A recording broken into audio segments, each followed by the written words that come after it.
এই গ্রামে মালতী বলে এক মহিলা বসবাস করে তার স্বামীর সঙ্গে। মালতী খুবই ভালো মনের মানুষ, কিন্তু তার খুব দুঃখ, তার একটিও সন্তান দেয়নি ভগবান। তাই সব সময় বসে চিন্তা করে আর খুবই মনে মনে কষ্ট পায়। ঠিক তেমনই একদিন বিকেলবেলায় মালতী বারান্দায় বসে আবারও চিন্তা করতে থাকে, আর সেটা মালতীর স্বামী এসে দেখতে পায়। মালতীর স্বামী এসে দেখতে পায় মালতী আবারও বসে বসে চিন্তা করছে। সেটা দেখে মালতীর স্বামীর খুবই খারাপ লাগে এবং গিয়ে সান্ত্বনা দিতে থাকে। বলি, মালতী, তুমি এত কেন ভাবনা চিন্তা করছো বলো তো? এত চিন্তা ভাবনা করার কোনো দরকার আছে বলে আমার তো মনে হয় না। ভগবানের ইচ্ছে, ভগবান বাচ্চা দেবে না দেবে না তাদের ব্যাপার। চলো ওঠো, দুটো খেতে দেবে, রাত হয়ে গেল। আর কতক্ষণ চিন্তা ভাবনা করবে তুমি? আর এইসব নিয়ে তুমি এত মাথা ঘামিও না তো। তুমি এত সময় নষ্ট করো না এসব ভাবতে ভাবতে। চলো খেতে দেবে। তারপর মালতী রান্নাঘরে গিয়ে ভাত বাড়ল এবং তার স্বামীকে ভাত খাবার জন্য ডাকছে। কই গো, এখন তো আসছো না? এতক্ষণ তো খুব বলছিলে খিদে পেয়েছে খিদে পেয়েছে। তাড়াতাড়ি আসো, ভাত যে ঠান্ডা হয়ে যায়। এই তো আমি এসে গেছি, তুমি এত কেন চেঁচাচ্ছ? ঠান্ডা হবে না, দাঁড়াও, আমি চলে এসেছি, এখনই ভাত খেয়ে নেব।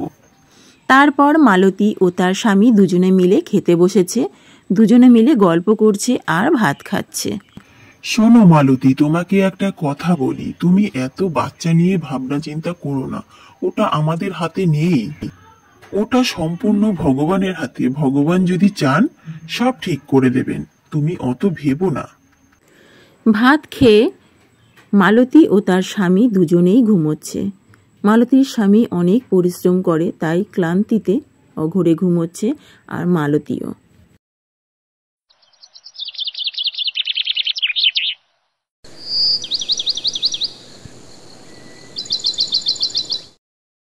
সকাল হয়ে গেছে, মালতী ঘুম থেকে উঠে পড়েছে। এ বাবা, কত বেলা হয়ে গেছে। আজকে একটু তাড়াতাড়ি উঠবো ভেবেছিলাম, আর আজই দেরি হয়ে গেল। তাড়াতাড়ি উঠি। আমি একটু ভেবেছি সকাল সকাল একটু বাবার মন্দির থেকে ঘুরে আসব। তাড়াতাড়ি উঠতে হবে এখন। ওকে আর ডাকবো না, ও ঘুমোচ্ছি, ঘুমোক। জাগ না হলে আবার আমাকে কত কথা শুনিয়ে দেবে। তারপর মালতী ঘুম থেকে উঠে রওনা দিল বাবার মন্দিরের উদ্দেশ্যে।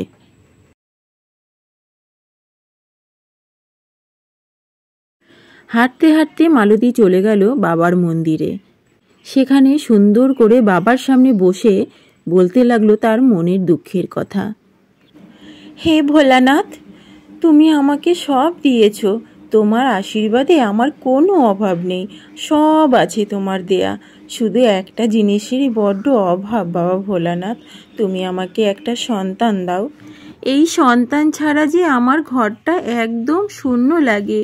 হে প্রভু, তুমি আমার এই কষ্টটা একটু দূর করো। তোমার উপর অনেক আশা ভরসা নিয়ে আমি তোমার কাছে এসেছি প্রভু, একটু দয়া করো। এই সন্তানটা আমাকে দাও, তারপরে দেখবে তোমার কাছে আমি আর কিচ্ছু চাইতে আসবো না। এই আমার শেষ চাওয়া, বিশ্বাস করো ঠাকুর।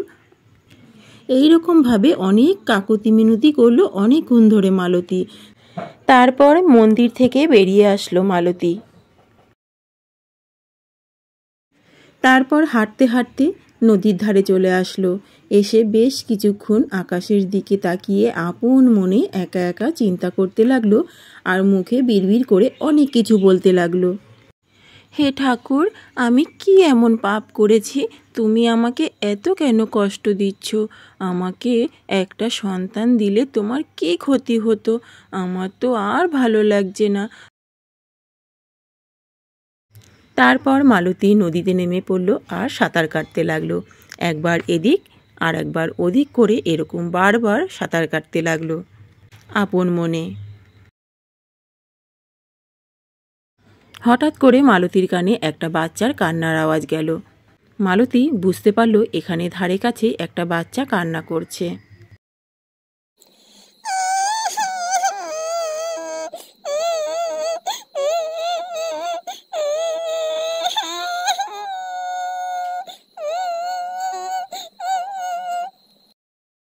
কি ব্যাপার, একটা বাচ্চার কান্নার আওয়াজ হচ্ছে না? এখানে বাচ্চা কোথা থেকে আসবে? ওই তো, ওই পদ্ম ফুলের মধ্যে থেকেই তো কান্নার আওয়াজ আসছে। যাই তো, গিয়ে দেখি তো ওই ফুলের মধ্যে কি আছে।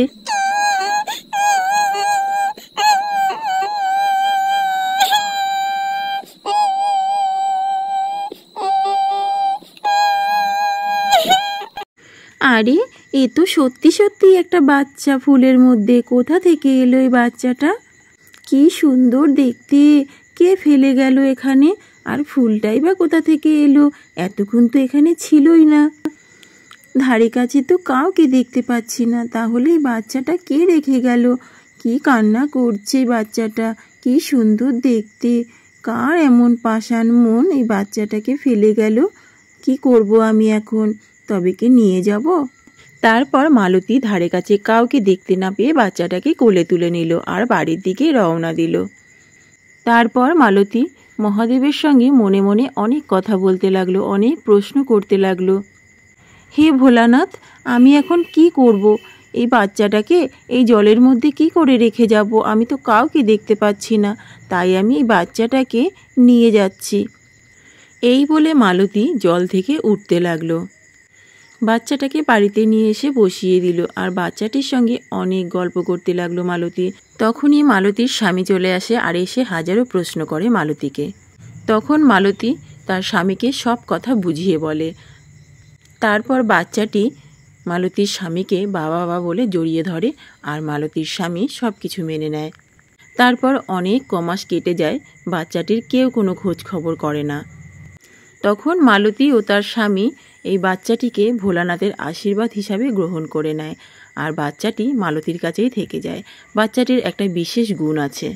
বাচ্চাটি শুধু মানুষের সঙ্গেই নয়, এমনকি জঙ্গলের পশু পাখি সবার সাথে বন্ধুত্ব করতে পারে আর তাদের সঙ্গে সময়ও কাটায়। ঠিক তেমনই একদিন নদীর ধারে এরকম দৌড়তে দৌড়তে যাচ্ছিল আর গিয়ে দেখে কতগুলো হরিণের বাচ্চা রয়েছে, তাদের সঙ্গে ভীষণই মজা করে খেলা করতে শুরু করে দেয়।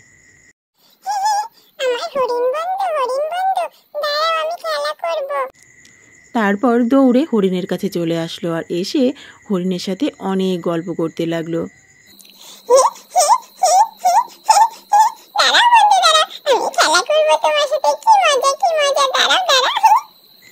তারপর হরিণের সঙ্গে বসে বসে খেলা করতে লাগলো। বেশ কিছুক্ষণ ধরে হরিণের বাচ্চাগুলোর সঙ্গে খেলা করতে লাগলো। তারপর হঠাৎ মনে পড়লো তার পাখি বন্ধুরা তো এখনও আসলো না, তারা কোথায়, এখনও কেন আসছে না? তাদের কি কোনো বিপদ হলো? তারপর দৌড়ে দৌড়ে চলে গেল মাঠের মাঝখানে আর জোরে জোরে পাখি বন্ধুদের ডাকতে লাগলো। পাখি বন্ধু, ও পাখি বন্ধু, তোমরা কোথায়? তোমাদের তো দেখতে পাচ্ছি না। হঠাৎই পেছন থেকে আওয়াজ পায় পাখিদের। তাকিয়ে দেখতে থাকে, দেখছে তার পাখি বন্ধুরা আসছে। কি ব্যাপার, তোমরা একা কেন? আর ওই বন্ধুরা কোথায়? ওরা এলো না?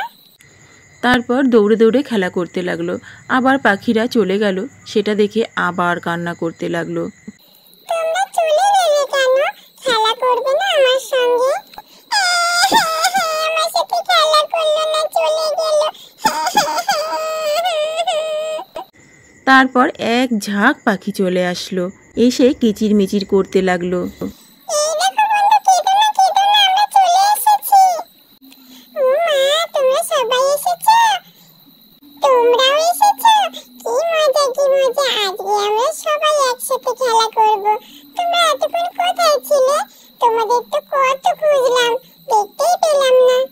তারপর পাখিদের নিয়ে খুব মজা করে খেলা করতে লাগলো। তারপর সেই দুই বন্ধুও চলে আসলো, আরও বেশি মজা করে খেলা করতে লাগলো। তাহলে বন্ধুরা, আজকের গল্পটি এই পর্যন্তই। এই গল্পটি তোমাদের কেমন লাগলো যদি ভালো লেগে থাকে কমেন্ট করে জানাতে কিন্তু একদম ভুলো না।